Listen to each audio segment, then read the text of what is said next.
Welcome to Business Coaching Secrets with Karl, Bryan. If you want to attract new high-end coaching clients, fill live events, and build a wildly profitable coaching practice where business owners pay, stay, and refer, you've come to the right place. In this podcast, Karl provides his keys to the kingdom for finding and signing high-paying clients and building the coaching business of your dreams.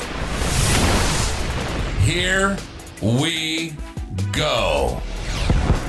You're one breakthrough away from your next six-figure year. Maybe it's a better offer, a sharper sales process, or finally cracking client acquisition. Welcome to Business Coaching Secrets, where every single week we hand you the strategies, frameworks, and real-world plays that are working right now for coaches just like you.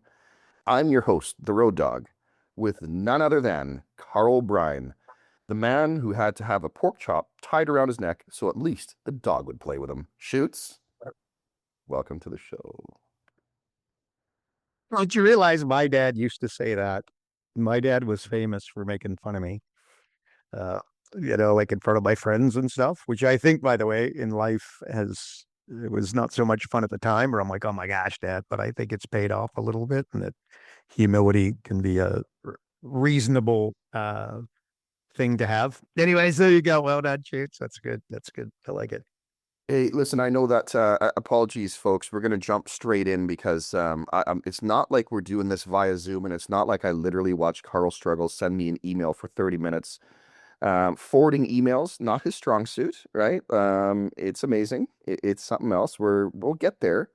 For a man who's as deep as he is in AI, forwarding an email, it can still trip him up. So there you go, folks. With that said, It's not me. It's this stupid Apple phone because I got I don't even know what I got, man, but I don't know what they're on, but 17, man, but I got something that would rhyme with 10. And anyways, the thing is I think I'm on 13, and I think I finally hit the point where Apple has said, Road Dog, it's time for you to get a new phone because now my battery drains like crazy. What they don't know is I'm done. I'm going to Google. My BlackBerry theory still holds. I'm still sticking with that. But real quick on that, David Sheldon emailed us and asking me about my love affair with Manus. Obviously, he was saying he's using the dojo as well. You can talk about the dojo. Obviously, that is very specific, very much the business coach AI to be using. But when it comes to Manus, look, why do I love it? For the outputs, plain and simple. For what the things that I need it to do. It is the one that I'm using that is way smarter than ChatGPT. It just because something was hot once doesn't mean that it's still the hot thing. So I'm going to just leave it there. But there you go. Can I jump in? Speaking of like OpenAI, Sam Altman, I've said this kind of a little bit over the last whatever, but Sam Altman, I think he's going to zero. That's what I think. I think he's going to zero. He is so not Elon Musk. He is so not Mark Zuckerberg. He's so not Steve Jobs. It's scary. Anyway, and by the way, could be wrong. Happy to be wrong. And by the way, he's doing about $30 billion a year. But that said, for the amount that he's spending and blah, blah, blah, blah, blah, ain't going there. But here, you heard it here first. Sam Altman going to zero. Shoots. Well, there you go. We both have some pretty wild predictions. You got that, and I'm saying that the Apple phone is going to be dead soon. So there's that. So there you go. So does that? Hey, who was the BlackBerry guy? What was his name again? Do you remember? Because do a whole show. Yeah. He oh my god! Yeah, I tried to buy the make. Yeah. Oh my! I know his name. I've watched that movie, BlackBerry, which is very good, multiple times. Anyways, keep going. I'll think of it, but all good. Yeah. All right. Shoot. They went to. While we're on that AI topic, we touched on it last week a bit, but I kind of want to just keep going down that path just a bit here. And when it comes to obviously AI and taking jobs, let's talk about AI and stealing your paycheck. So, and what stealing? Like, is AI going to take jobs? Is that what? That the Yeah, premise? like, is he going to take your paycheck away? Is he going to what do I need to do besides becoming a professional e-foiler? What else? What else? Like, that, you know what? I don't think AI is going to replace you there, Shoots. I think you're good. I think you're good. Yeah. What hope? What hope is there? Um, is AI going to lose jobs? Okay, the other day, I have no idea, and neither does anyone, despite what they say and the certainty in which they say it. Most say yes in a dramatic way. Um, but those same people, I would dare say, said the stock market was going to crash when COVID hit, including me, by the way. Like, it just doesn't make sense. But topic for another day. But Main Street and Wall Street have got less and less and less and less to do with one another. So today that rhymes with having nothing to do with each other. Anywho, um, the truth is, don't know. You don't know. I don't know. Road Dog doesn't know. Warren Buffett doesn't know. But I would say, Shoots, I don't know. I want to go. We've talked about this a little bit over the last couple of months, but like optimists run the world, right? Pessimists get to be right. Optimists get to run the world. I'm going with no. And I'm going to go on the other side of it. I think there's going to be significantly more jobs. And many, by the way, that may or may not kind of surprise you. But many high level thinkers say the same. It will be different. It will be different. But like all revolutionary tech, think the internet, et cetera, the smartphone, et cetera. Revolutionary tech goes through, what am I going to call it? Bell curve. Probably not. Let's just call it a bell curve for the sake of the argument. But you got doomsday. Two, you've got loss of jobs because it does revolutionary tech, when the tractor, but frozen food, if you want to look at AI, look at frozen food and the tractor, okay, as your parallels, your examples. What did they do? And then, have a look on the other side. But anyway, so you've got one is doomsday, two is legitimate loss of jobs, three is, how do I word it? Like increased productivity, which leads to, guess what? Increased profits, right? Three laws of real estate, location, location, location. Three laws of business. What are they? Profit, profit, profit. So three would be increased productivity and profits. Well, what do you think happens after that? What has happened after that with all revolutionary new tech? More jobs created. I think AI will follow that same arc. And by the way, I could be a pessimist and say we're going to hell in a handbasket. I choose to be wildly optimistic, and that's what I'm going to say. And by the way, again, do I know? Do you know? Does Sam Altman know? Definitely not him. But you know what I mean? The Zuckerberg, no, they don't. Like so many of the influencer types, right? They're saying, let's just say the opposite of that. Like they're doing these interviews, and that includes Elon Musk when he's talking about his XAI, etc. I'm going to give you an example, right? This might be a little bit out there, but Viagra, right? They had one of the greatest marketing messages of all time. And it was something to the effect, if you don't lose, like if you don't lose your heart on in 24 hours, call a doctor. Okay, am I allowed to say that, Shoots? But like that's like the greatest marketing message of all time for a guy who hasn't had some action in like 18 months, 2 years, 3 years due to some physical issues that, he has and that he's not happy about, right? Well, the AI gods, what are they saying? Well, the world is changing and you don't know what's to come in a negative context, right? Um, it's marketing in a trillions of dollar game where there's winners and losers. Again, think Sam Altman, think Elon Musk, think Mark Zuckerberg, and the heaviest hitters in the AI game, Nvidia, etc. And as much as anything else, it's marketing and it's attention grabbing because you watch those interviews and what do? You do probably something that I have also done, and you share it with the people that you care about, the people you know, and people that you'd like to also see it. Well, I don't know. What is that sounds like good marketing to me. Like the acid test, like I've flown a plane, and I know this. When you're in the clouds, you get into trouble. What do? You look at your instruments. You do not go by feeling, certainly not your gut. Gut stands for gave up thinking. And you're definitely not going to listen to what your co-pilot says, right? Or thinks. What do? You look at your instruments. If you look at the economy, the instruments of the economy, you'd have zero idea that there's anything disruptive going on right now, like taking over. In fact, I think you tell me, you go look at your instruments and tell me, but I think you'd see the exact opposite and really something pouring gasoline on the economy. And by the way, don't look at the price. Like it's like crypto. I said this for yonks. Don't look at the Bitcoin price goes up, you buy. Bitcoin price goes down, you sell. Right? No two, you know, stupider things to do, right? Without fear of sounding a little bit harsh. What do you got to do?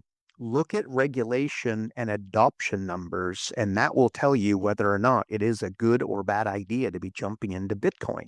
And do you look at them once and never look again? Do you look at them once in a while? And when you get bored, you got to look at them on a regular basis. How much of your, net worth do you have tied up in crypto? And then that would dictate how often I'd be looking, but it might rhyme with daily, right? Anyway, so same with AI and this kind of topic. And by the way, what do the instruments say? New businesses in North America have doubled over the last 5 years since the adoption of AI. I was writing about AI, and you can look it up. I was writing about ChatGPT like 5 years ago. I don't know. It's out there, right? So like AI is here. Unemployment, it's unaffected, right? Not saying it's not going to. I'm just saying it hasn't been. And again, pessimists get to be right. Optimists get to rule the world. Be an optimist and keep going. And more businesses will be started in the next 10 years. And that is where the puck is going. And by the way, some of our new AI products, we are leaning into this in a meaningful way. In fact, and I've said this a few times, right? But my 12-year-old, as she's getting out of the car, we got our little routine. I love you. You're amazing. She's got to say, I am amazing. She's got to say, I am healthy. Anyways, we get our little routine. It's been the same for years and years and years. And she gets out of the car. The last thing that she says is, AI is my bitch. Okay. But if you haven't heard the story behind it, please bear with me. It's not, she's a 12-year-old girl, but at the end of the day, like, yeah, people are going to lose jobs, but I'm like, yeah, but you're not. Right. So the idea is that you need to be using AI. Don't allow AI to use you. Right? Allow it to accelerate everything that you're doing, right? Products that we've built, like the AI Business Coaching Dojo and the new non-franchise franchise we have coming, is totally game-changing. 5% of the population start a company. We're building a revolutionary new product for the 95%. To say that it's cool, it's just like, in the words of Steve Jobs, it is insanely cool. It is unbelievably cool. Can't wait. But anyways, we're working on it. That could not have been created without the magic that we've managed, like the magic of AI and the gasoline, the ability that AI has given us to pour gasoline on a project that I think was amazing. And, again, I'm going to call it revolutionary. You'll have to let me know. But we couldn't have done it without AI, and it's gasoline. AI is gasoline. It's not the car, right? It's turbo. It's not the accelerator, right? So anyway, so use it in that manner, Shoots. Yeah, I think more jobs are going to be created. The truth is, I don't know, step by step, ferociously, and then the words of our very intelligent Jeff Bezos. That's what I got, bud. What do you think? What do you think? Well, it's just, you got to follow the bouncing ball, don't you? In terms of if AI is going to expand, what's needed for that? It's going to be more data centers, more power sources. It's funny. There's actually, if you can believe it, Merit. You know where Merit is. They're opening a massive data center there. Oh, wow. Yeah. Well, And the other thing, I've got a buddy that's an engineer, and he's talking about how they're getting all of the cooling lines and everything in between all the servers to keep everything cool. Like, just think of the industries that will thrive as a result of this. So that's where I find the optimism, right? It's just, the world is ever changing. It's no different than when the car was invented. It's no different than, the other big thing, when the iPhone or whatever came out, things disappeared, new things arise, and we just got to be on the tip of that. But things that will never get old, Shoots, besides you and I, of course, but things that will never get old, and things that we will continue to do. And you were telling me a story of, you just sold your car. There's a story there. Tell me a bit about that experience of you just selling your car. Yeah. Okay, a little bit off topic, but let's go. Okay, so I'm selling a car to a friend, very dear friend, and my daughter, you know, her, let's call it her best friend on island. You know what I mean? So the friendship is going to be 10 times more important than the money for the car, that's for sure, right? So I want to make sure he's making a good decision. He doesn't look back with regret. So I'm just throwing him the key, say, look, have it for 2 weeks. I insist that he gets it checked by a mechanic, right? In the process of doing that. And if he wants it, he gets it. And if he doesn't, he's going to give it back and it will never be spoken again. And it's all good, right? It's like when you sell a company, when you sell a company, there's three things that go into it primarily. It's the price, the terms, the training. And trust me, the price, seldom the most important factor, right? Like imagine if you got your price and then you had to stay for 2 years as an employee to make sure that everything's going smooth and, to be the figurehead, right? Like, yeah, no thanks. By the way, that might sound like a great idea. It might be your baby and you want to make sure the transition is amazing. But again, this would, you know what I mean? Like little red arrow, you are here. Show me the starting line, show me the finishing line, and the coaching is in between. Two different dynamics, but there's a pretty good chance if you're selling your company, you want to get out, you want to go do something different. The shorter the time that you need to hang around for training would really go into it. Like roll-ups are insanely common nowadays in private equity. In fact, Road Dog, we were just talking about a buddy of ours, Johnny Utah. He basically, had a roll-up, came, bought his company. And again, I can tell you, it was a good experience, but it was super far from a great experience. But anyway, so look it up in terms of, what roll-ups are if you don't really know that world. But you probably heard about dentists getting rolled up. Private equity companies come, they offer you 7 figures for the practice, but then the dentist has to stick around and continue to operate the business, grow the business. And you know what I mean? To kind of get their money. It's not an earn out, but it rhymes with an earn out. But it's not, I don't know. Go find a dentist that has done that. Ask me how it went. There's a better than an 80% chance that they're a little bit disappointed with the way that it went. But okay, so back to the sale of the car, just think terms of service, right? Like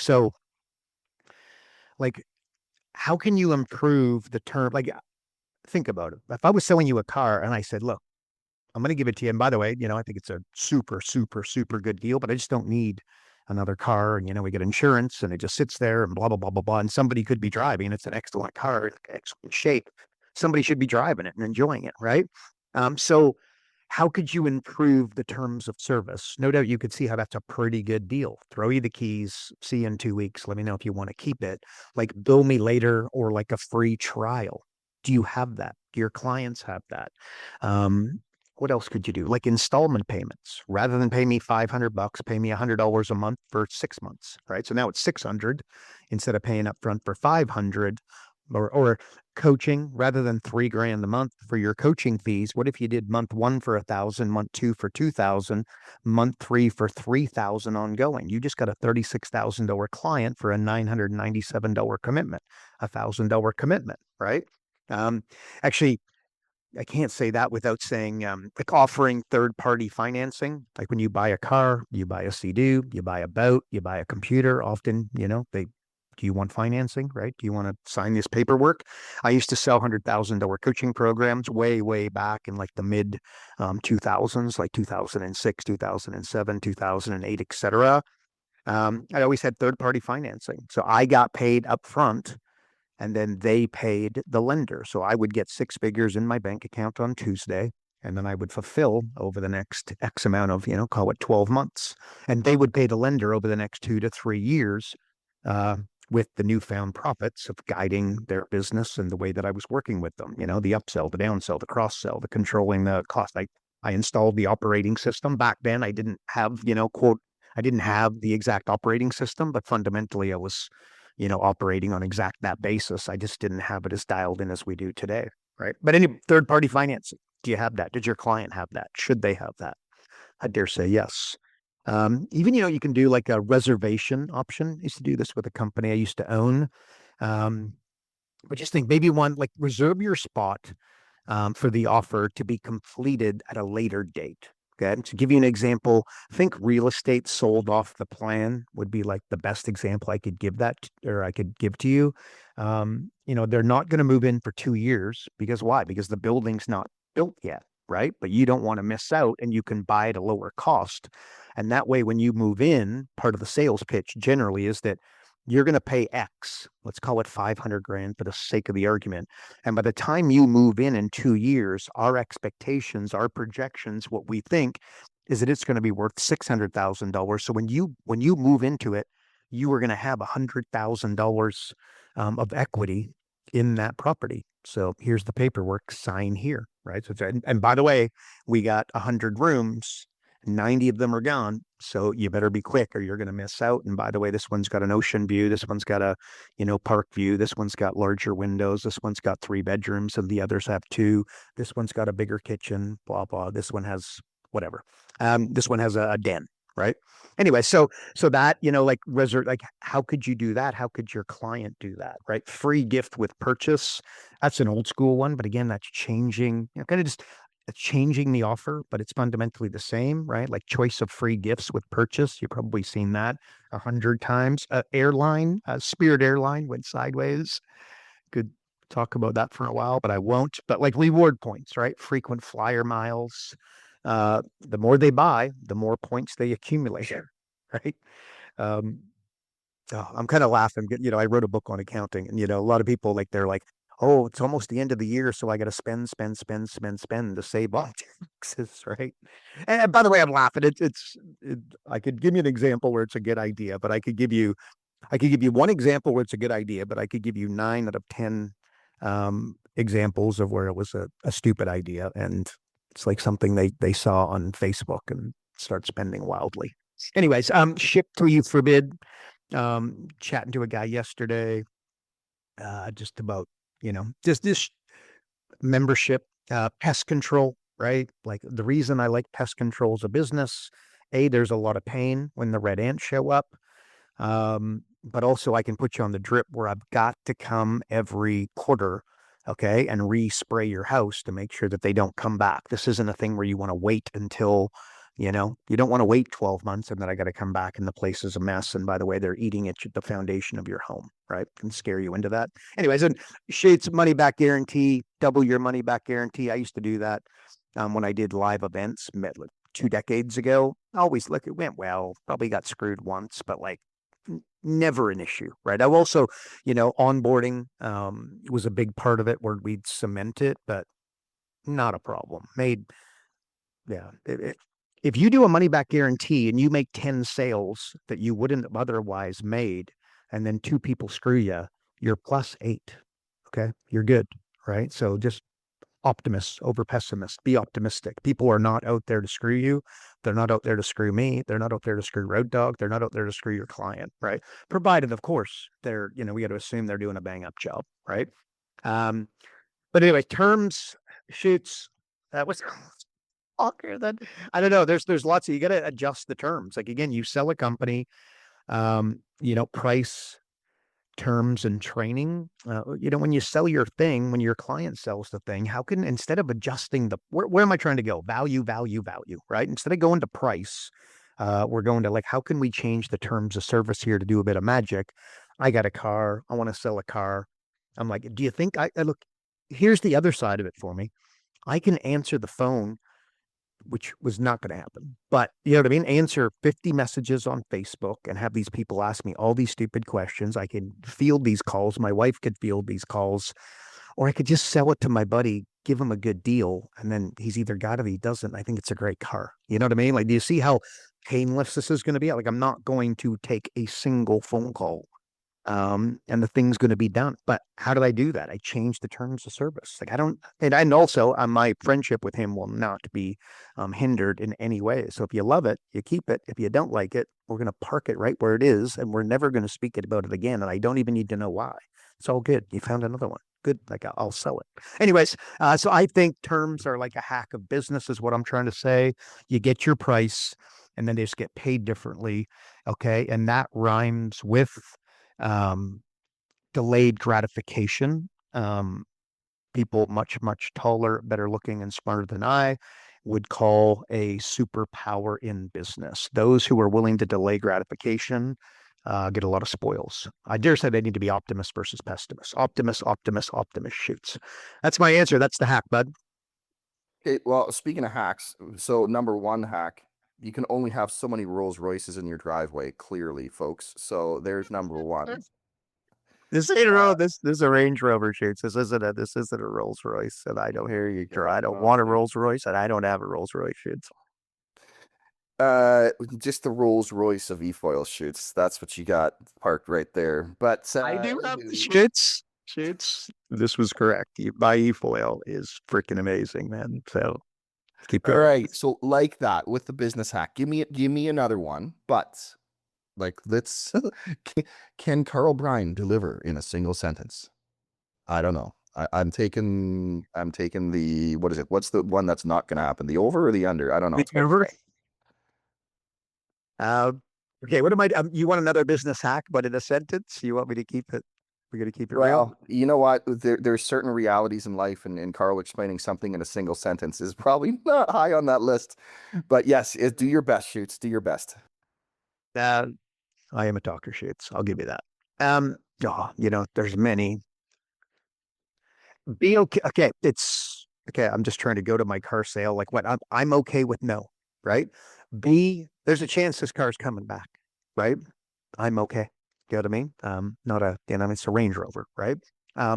Be okay with no. Introduce me to a person, a sentence shoots. Introduce me to a person who's made a ton of money in anything, and I'll introduce you to someone that's heard 2,000 times and counting the word no. Okay. Second sentence, you just get over it. Like, stop avoiding what's actually going to bring you the success, what's actually going to bring you success. Stop avoiding no and start running towards no's. And thank me later. Shoots, that's it. I'm going to stop. That's it. I'm a rabbit. That's not a rabbit hole, shoots. Be okay with no.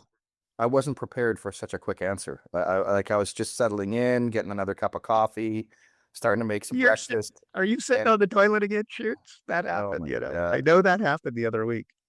All right. Well, you know what? It happens from time to time, and that's when the camera turns off. Then you're good. Okay, give me a life hack now. But we're on a roll here. Now we got a business hack. How about a life hack? Life hack. Are you keeping me to one sentence? Ideally, yes. But if you need life hacks, listen. They're just do you, shoots. Just do you. Be as lucky as the Toronto Maple Leafs in an NHL lottery draft. Just, sometimes you got to just go for it. First overall pick, shoots. There's your life hack. Toronto, folks, if you don't know, you heard it here first. The Toronto Maple Leafs have got the first overall pick next year in the NHL. Can I just for 1 second? Besides, as a Canucks fan, being completely like this is rigged beyond rigged. But that said, you guys hired probably one of the worst executives. Apparently, everybody hates this dude. So the question is, that's great that they got the first overall, but how are they going to screw it up? But anyways, that's for another day, because I'm sure that they'll screw it up because it's the Toronto Maple Leafs. They're the Edmonton Oilers of the East. Anyways, so let's go. Let's keep it positive. Remember, positivity rules the day. So give us a life hack, shoots. Nothing more positive than the Leafs getting the first overall pick. Okay. I kind of threw it to you because I'm like, I don't have anything to say.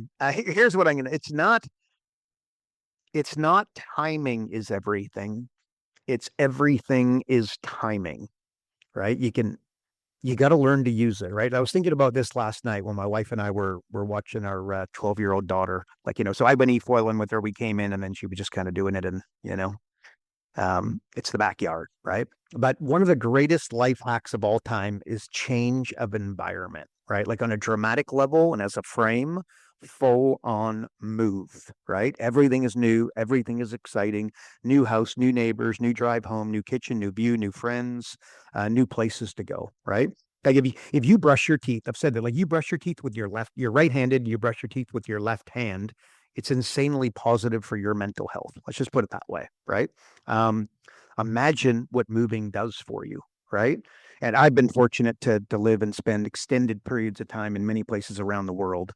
So I can 100% tell you that this is accurate. That would be my opinion, but it is accurate. So, a move and change of environment shoots, Well, and with that, timing's everything. with that, you've lived in a lot of places, right? Kelowna being one of them, Turks being one of them, the Lower Mainland. Um, Oh yeah. the low end district of Calgary called Bears Paw. Um, any any of them stand out like in terms of like just positive change, meaningful positive change? Yeah, well, I live on an island. I lived on an island in Australia, and my job was basically to get 21-year-olds drunk. And basically, I ran party games as entertainments manager of a resort. The job description, and I kid you not, is people book for 3 nights, and my job was to get them to stay for 7. All right. That rhymes with, and the translation of is get them drunk, make sure they play games and introduce them to one another. Right. And by the way, it worked. And they didn't want me to leave, but I eventually did. Of course, chasing a girl that I started dating. Um, how did it go? I hear you ask. Well, she forgot to tell me she had a boyfriend back home. He was like 6'2" polo player with 1% body fat. Thank you very much. But anyways, the story ends, she broke up with Gladiator Man. And we were together for a few years, but unsurprisingly, didn't work out. Ironically, going back here, shoots, but she wanted to go travel overseas. I wanted to encourage her to go. Being together made no sense if she's going to go travel the world. So we took a little bit of break. Shoots, like if you love something, set it free. If it comes back, it's yours. If it doesn't, it's not. It's nothing like that, by the way. But it was like, you know what? We're done here. She agreed, and it was over. But anyway, look, big lesson here. I'm trying to get here. I was in my early 20s, and I woke up thinking about meeting girls, and I went to bed thinking about meeting girls, right? Sure, that's a surprise. And every guy in the room did. I'd be surprised if you didn't do the same, right? So my job of entertainments manager got me to the front of the room, running games and controlling, let's call it the environment, controlling the room environment, like kind of controlling the dynamic of the room, let's call it. I'll just say it did remarkable things for my dating life, right? So I went from chasing girls to girls chasing me. Maybe a little bit of an exaggeration, but there was no question. It was a dramatic change of events, turn of events, right? So guess what? When I started coaching, I started as a business coach. I knew I needed to create an environment where I was the guy at the front of the room, right? Big room, small room, didn't matter. I need to be the guy speaking, the guy running the show, the guy running the dynamic of the room. So I don't know. Shoots, you asked me about. I lived in the Southern Hemisphere for like a decade and a half. I've lived many cities in Canada, like you said. My dad lived in Las Vegas for I think about 12, 13 years. I live on a Caribbean island now. I played hockey in Italy. I played hockey in Czechoslovakia, all over the USA, Thailand, Canada, Australia, Slovakia. No question in my mind, exposing yourself to different people, different places, different cultures is a hack on steroids. That's what I'm kind of trying to say, right? Like, and by the way, people much smarter, taller, and better looking than me, think the PhDs, they say the change of environment is a life hack all day. That's my words, but change of environment is powerful and it's backed up by science. So consider a move. And by the way, 10 minutes away still works, right? Not as well as something more dramatic. But think about moving every 5 years. You can always turn around and come back. And the good news, a change of environment can be much easier on a smaller scale, but also be wildly impactful. Like you play tennis, start going to a different tennis club and get involved. Pickleball, go to a different club. Poker on Thursday, join a different game. Go to on vacation, you always go to the same spot. Well, start going to a different spot and proactively muster up some conversations. Like put yourself out there, get comfortable being uncomfortable. Go to a different networking event than you always go to. Yeah, and they're all over the place. And if you look hard enough, you're going to find them. You do it online, you do it offline. Remember, don't spend all your time networking with other business coaches. Huge mistake. You got to look for your target market. And when you're doing a Zoom and you got, a bunch of people in the room, Make sure that it's your target market and the kind of people that could buy from you. Those are business owners, the landscaper, the roofer, the butcher, the baker, the candlestick maker. Spend time with them. And Shoots, you know what? So another hack in a different direction. I want to say this. I said this in my email, and I've certainly said it here probably, but no is a decision. Yes is a responsibility. Right? No is a complete sentence. I've put that on my personal Facebook page at different times. And no is a decision, yes is a responsibility is always got, a lot of, what do we call it? Feedback, comments, hearts, likes, shares, whatever. And actually, you know what? From my daily email from just the other day, Shoots, I'm kind of waffling here. But I put it was in, I think, the PS, and I just go life hack because I don't want to, because I think it's 5 words. Yeah, I think I actually put 5 word, whatever, because I don't want to, write them down. That is a reason, and it doesn't need justification. It does not need explanation. You don't want to go to the party? Don't bloody go. You don't want to sip on a bit of alcohol? Everybody's doing it. Don't do it. Anyway, so get more comfortable standing your ground. Shoot, I think I would a little bit cheesy maybe, but there's no dress rehearsals in life. You get one shot at it. There's a meme that I put on my Facebook. I don't know. I'm talking about my personal Facebook profile here, but anyways, it was like, there's a plane landing on the ground, right? It was kind of the image. And it's just like, you got one shot at this, take advantage of it. So, because I don't want to, that's what I'm trying to. So I just said, you don't need to justify it. I think I just justified it. Shoots. Anyways, there you go. So many more. I'm going to stop there. Change your environment. You do it on a small scale. You can do it on a big scale. Been good for me, Shoots. You know what? That is a perfect segue into everyone's favorite part, because that almost sounds almost rather Zenish. So let's go, Shoots. Zen thought of the day. Let's go. Get out there, Shoots. I'm ready. Actually, you know what? I'm going to open up my phone. Here's the quote. Don Draper. He says, happiness is that feeling you get right before you need more happiness. I don't know. Just saying that kind of makes me feel like I'm stepping on a rake. You know what I mean? I resonate with that at a pretty decent level. Maybe you do too. Anyways, here's a wealth calculation for you. What is it? It's what you have minus what you want. What you have minus what you want. What I think that does, you tell me, it makes it a very winnable game for you, me, Road Dog, your client, everybody. Remember, not wanting something is the same or better than having it. Like Will Smith said when he was broken, depressed, he could look forward to have hope, look forward with hope in the future to have fame and, money, right? Well, when he had fame and money, still depressed, he was like, that was hopelessness, right? Like that sucked. The bottom line and an undeniable fact, happiness and the most peaceful people are the most content. So let that land maybe. The most peaceful and the happiest, but remember, you're not looking for happy is like clean, right? It fades, right? Peaceful is what I think you're looking for. Peaceful, the happiest and most peaceful people, I think they have a level of contentment that the average person does not. Go for that and be grateful what you have. Not frittering for, what you don't have when what you don't have and what you want. Not wanting something is good or better than actually wanting it. Trade. What does Tony Robbins say?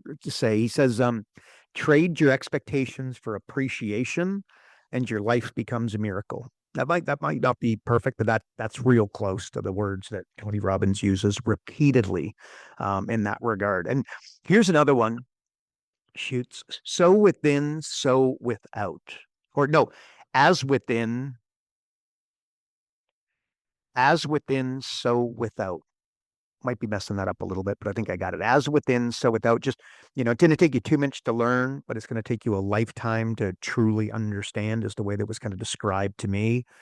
This kind of rhymes with, by the time we've made it, we've had it, right? Like by the time you damn well finally made it, You've had it, right? Translation, you're exhausted, right? Speaking of standing on a rake and eating crayons, right? Like, don't let that be you. The bottom line, the things that make you happy can't be bought, right? You got to earn them.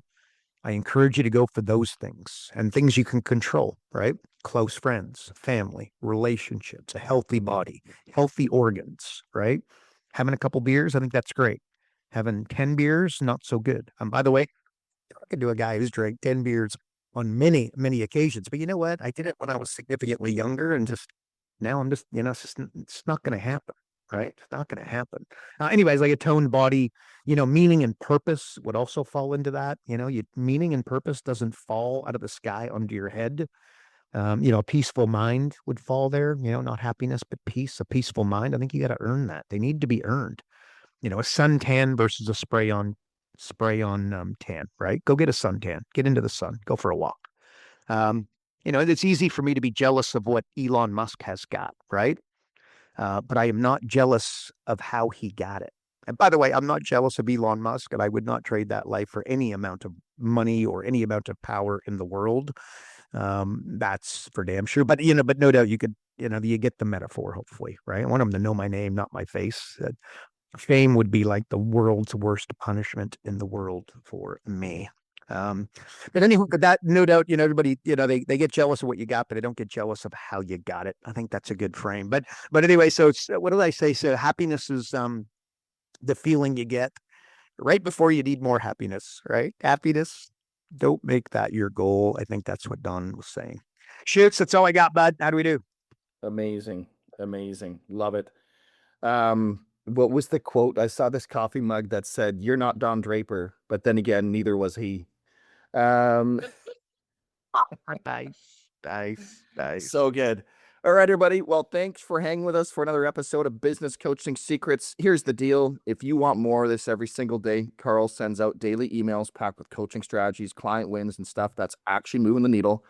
So head to focus.com and get on the inside. It's where the real work happens. And hey, if this episode helped you, do us a solid, share with another coach who needs to hear it. Leave us a review if you're feeling generous. We're on a mission to impact as many coaches as possible, and you sharing this show makes that happen. So that's it for this week, folks. We will see you in the next episode. And remember, progress equals happiness. Take care, everybody. Karl Bryan built Profit Acceleration Software 2.0. So as a business coach, you'll never again have to worry about working with business owners that can't afford your high-end coaching fees. Check us out at focused.com.